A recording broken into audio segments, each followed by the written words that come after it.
महाभारत एक ऐसा ग्रंथ है जिसमें हर कथा के भीतर कोई न कोई अनकहा रहस्य छिपा है।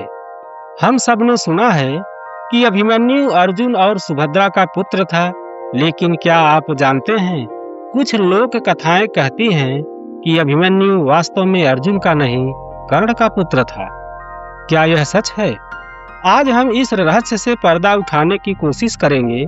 प्रिय दर्शकों, आपसे विनम्र निवेदन है कि इस वीडियो को अंत तक जरूर देखें, क्योंकि तभी आप मेरे विचारों से सहमत हो पाएंगे। अभिमन्यु एक नाम जो साहस और वीरता का प्रतीक था। कुरुक्षेत्र के युद्ध में जब अर्जुन अनुपस्थित थे, तब केवल 16 वर्षीय अभिमन्यु ने अकेले चक्रव्यूह में प्रवेश किया। उसने अपने शौर्य से कौरवों की पूरी सेना को हिलाकर रख दिया, लेकिन अंततः 7 महारथियों ने मिलकर उस बालक को मार गिराया। इतिहास गवाह है कि अभिमन्यु की कथा सुनकर आज भी हर किसी का हृदय द्रवित हो उठता है। महाभारत और श्रीमद् भागवत जैसे ग्रंथों में लिखा है, अभिमन्यु अर्जुन और सुभद्रा का पुत्र था। सुभद्रा श्री कृष्ण की बहन थी। अर्जुन ने सुभद्रा का हरण किया और उससे विवाह किया। अब आप सोच रहे होंगे कि श्री कृष्ण की बहन के साथ अर्जुन ने ऐसा क्यों किया, लेकिन आपको यह जानकर आश्चर्य होगा कि अर्जुन को ऐसा करने के लिए श्री कृष्ण ने ही कहा था। अर्जुन और सुभद्रा के मिलन से ही अभिमन्यु का जन्म हुआ। यही कथा सबसे प्रामाणिक मानी जाती है। अब मैं एक लोक कथा का विस्तार पूर्वक चर्चा करता हूँ, जिसमें अभिमन्यु को कर्ण का पुत्र बताया गया है। कुंती वह स्त्री जिसने अपनी युवावस्था में ऋषि दुर्वासा से मिले वरदान का उपयोग करके सूर्य देव का आह्वान किया और जन्म दिया एक तेजस्वी बालक कर्ण को, लेकिन समाज की लोकलाज के डर से उसे त्याग दिया।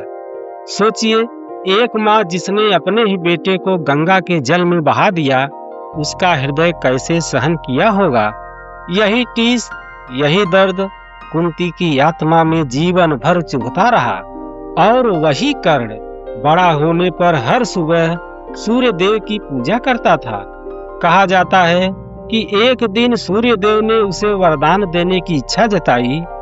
कर्ण ने कहा, मुझे ऐसा तेज दीजिए कि मेरी संतान यदि जन्म ले तो वह भी मुझसे कम न हो। उसी पल कर्ण से एक दिव्य ऊर्जा प्रकट हुई।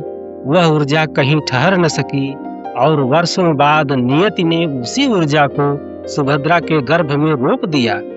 कुंती जानती थी कि सुभद्रा अर्जुन से गर्भवती है, पर नियति ने उसे एक अजीब व्रत की ओर खींचा। उसने उस दिव्य ऊर्जा को सुभद्रा के गर्भ में पहुंचाने का संकल्प लिया। सुभद्रा अनजान थी। वह मानती थी कि गर्भ में पल रहा बालक अर्जुन का है, पर हकीकत यह थी कि उस बालक में अर्जुन की वीरता और कर्ण का तेज दोनों समाहित हो चुके थे।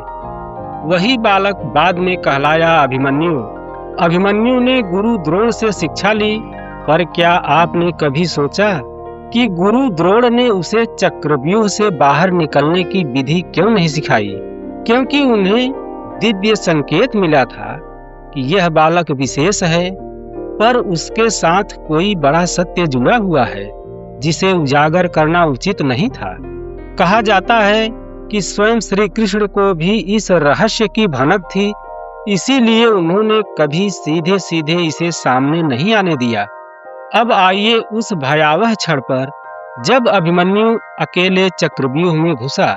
सामने थे गुरु द्रोण, कर्ण, कृतवर्मा और जयद्रथ। अभिमन्यु का रूप ऐसा था कि शत्रु भी दंग रह गए। और तभी कर्ण ने पहली बार उसे गौर से देखा। कहते हैं उस क्षण कर्ण के हाथ कांप गए। उसके हृदय में एक अजीब सी हुक उठी, यह तो मेरा ही अंश है। परंतु दुर्योधन के आदेश पर कर्ण ने धनुष उठाया। पिता होते हुए भी वह मौन रहा। और जब अभिमन्यु धरती पर गिरा तो कर्ण की आंखों से आंसू बह निकले। जयद्रथ ने पूछा, राजन, आप क्यों रो रहे हैं? यह तो आपका शत्रु था। कर्ण चुप रहा, क्योंकि उसके होंठ मौन थे, लेकिन उसकी आत्मा चीख रही थी, यह तो मेरा ही पुत्र था। महाभारत युद्ध समाप्त हुआ, कर्ण मृत्यु को प्राप्त हो चुका था और तब कुंती ने युधिष्ठिर को एकांत में बुलाकर कहा, बेटा, एक सत्य है जिसे अब जानना आवश्यक है। कर्ण केवल कौरवों का सहयोगी नहीं था, वह तुम्हारा ज्येष्ठ भ्राता था। और अभिमन्यु केवल अर्जुन का पुत्र नहीं था, उसकी रगों में कर्ण का भी रक्त बहता था। युधिष्ठिर यह सुनकर स्तब्ध रह गए। उन्होंने कहा, माता, यदि यह सत्य पहले सामने आ जाता तो महाभारत का स्वरूप ही बदल जाता। कुंती ने गहरी सांस ली और बोली, यही तो नियति थी बेटा। धर्म की विजय के लिए कुछ रहस्यों को छिपाना आवश्यक था। तो मित्रों, सोचिए क्या होता यदि यह रहस्य पहले ही उजागर हो जाता। क्या पांडव कर्ण से युद्ध कर पाते? क्या कर्ण अपने पुत्र को दुर्योधन की सेना में मरने देता? क्या अर्जुन अभिमन्यु को उतना प्रेम दे पाता यदि जानता कि वह केवल उसका पुत्र नहीं है? यही है महाभारत का अनकहा अध्याय, एक अधूरा सत्य जो शायद हमेशा रहस्य ही बना रहेगा। यही थी वह लोक कथा जिसमें अभिमन्यु को कर्ण का पुत्र बताया गया है। अब आइए कुछ प्रश्न और तर्क की ओर चलते हैं जो इस रहस्य को उजागर करने में सहायक होंगे। अब प्रश्न यह है, क्या इस लोक कथा में सच्चाई हो सकती है? तर्क 1, अभिमन्यु और कर्ण दोनों की युद्ध शैली एक जैसी थी। दोनों कभी हार नहीं मानते थे। दोनों शत्रु से अकेले लड़ने की क्षमता रखते थे। तर्क 2, यदि यह रहस्य सच होता तो उसे छिपाना अनिवार्य था, क्योंकि यदुवंशी परिवार कभी स्वीकार नहीं करता कि उनकी राजकुमारी के गर्भ में सूर्य पुत्र कर्ण का अंश है। इसलिए अभिमन्यु को अर्जुन का पुत्र घोषित किया गया। तर्क 3, कुरुक्षेत्र युद्ध में जब अभिमन्यु चक्रव्यूह में फंसा तो कर्ण वहां मौजूद था। लेकिन ध्यान दीजिए, कर्ण ने अभिमन्यु को मारने में आगे बढ़कर कोई निर्णायक वार नहीं किया। वह केवल सहयोगियों के साथ खड़ा रहा। क्या यह संभव है कि वह अपने ही पुत्र को मारने का अपराध नहीं लेना चाहता था? लेकिन दूसरी ओर शास्त्रों में कहीं भी इसका प्रत्यक्ष उल्लेख नहीं मिलता कि अभिमन्यु कर्ण का पुत्र था।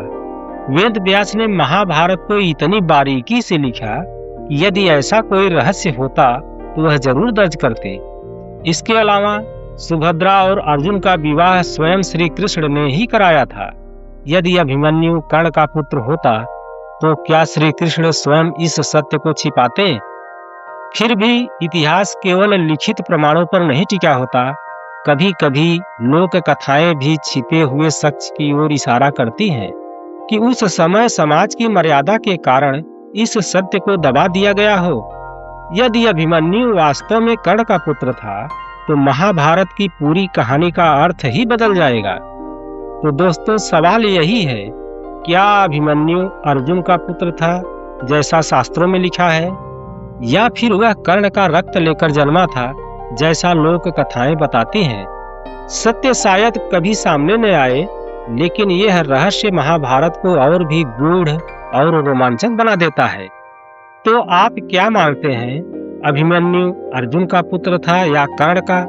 अपनी राय हमें कमेंट में जरूर बताइए, क्योंकि महाभारत केवल युद्ध की गाथा नहीं, यह अनगिनत रहस्यों का अनंत सागर है।